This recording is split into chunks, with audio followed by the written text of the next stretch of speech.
Well, like early in the second and third or whatever innings there were, he had high pitch counts in those innings. But, he still, they beat us 1-0. So, and we only had a couple opportunities to score. Like I've always said, advantage goes to the pitcher when you hadn't seen him before. And, the guy is 5-1, 6-1 now. But, we flirted with the fence most of the day. And, he had us kind of fishing for that split finger, which we knew he had. But, until you see it, you really, don't really know what it's like. And, you can't take anything away from him. I mean, he threw an outstanding game. And so that was kind of an uneventful type day. It looks like when you get shut out, which you don't like very much, which I don't like very much, but like I said, you can't take anything away from him. We don't get shut out much. And, he just threw, a good game. And then, nothing else you can say, really. It seemed like they were really able to kind of put the bat on the ball and foul a lot of pitches off against Max. Yeah. Is there anything a pitcher can do to combat that? Because a couple of teams have done that now and kind of driven his pitches. Well, I mean, there's not a whole bunch you can do about that. You got to give the other guys credit for fouling it off. That's the thing. And, those are called tough at-bats. You may not get a hit, but you end up driving up the pitcher's pitch count on that. And, no, there's not a whole bunch you can do about it. When they're, tipping a ball and fouling it off, all you can do is just try to make pitches. Who in the dugout figured out the lineup mess up for them, and if he did get a hit, Yeah. held on to that to later in the game? Pardon? If he didn't get a hit there, would you have held on to that and brought your attention later? Yeah, which we did. We brought it their attention later. I've been a victim of that a couple times on the manager's side and once on on the hitter's side.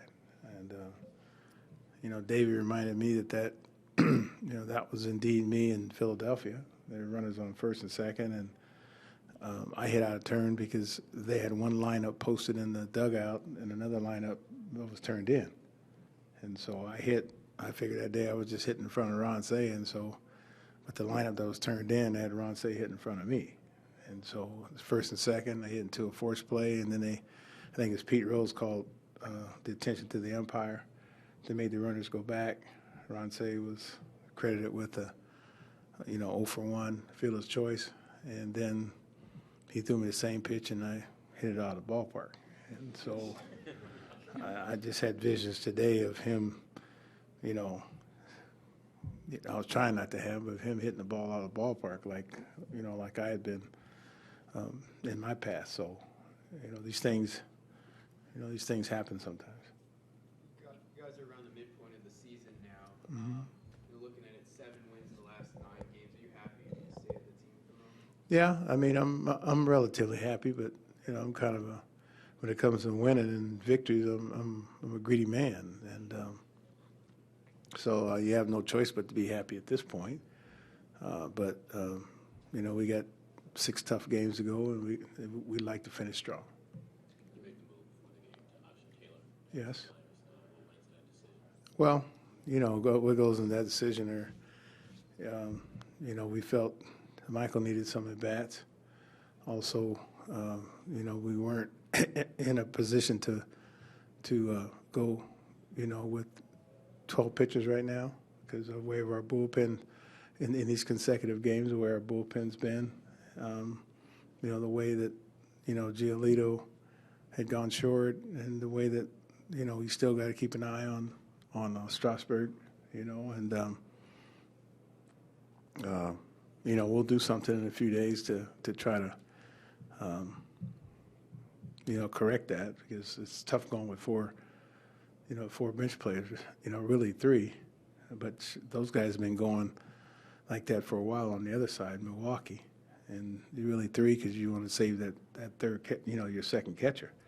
So plus there's who has options, who doesn't, just a lot of things. I mean, that's not the move that we really wanted to make, really. But we felt that it might help Michael to go down and play, and he can be back in 10 days.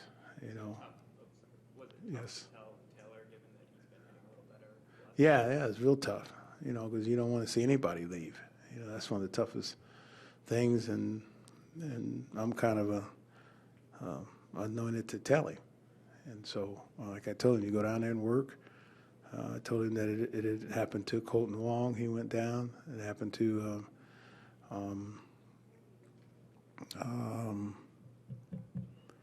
me see, what's his name in New York? Yeah, it happened to Conforto. Just go get yourself together. It happened to what's his name, Broxton in Minnesota, Buxton. And so, yeah, it was really tough. But I just told him, hey, just go down and, you know, don't, you know, no pouting. You just got to go down there and get more determined to, you know, to get your act together and come back. How did Papelbon look? Papelbon looked pretty good. Yeah, I mean, he looked real good. He didn't throw a bunch of pitches. He was around the strike zone. And so, you know, he gets our bullpen back in sync. And so, yeah, Papelbon looked very good. Dusty, for Steven to do what he did yesterday coming off the DL. Who's that? Steven Strasburg. Yes. That, you know, Pap him, you know, he did today. Just how challenging is it in your experience for pitchers to come off like that and be able to pitch that well immediately? Well, it's challenging, but you have to remember it's less challenging as you get deeper in the season because they're in better shape. Their arms are in better shape. What they got to do is keep their legs basically in shape while they're on the DL. And I've seen guys, if they go about it properly and if they work like they're supposed to work, they actually come back in better shape than when they left. And so I remember in San Francisco, they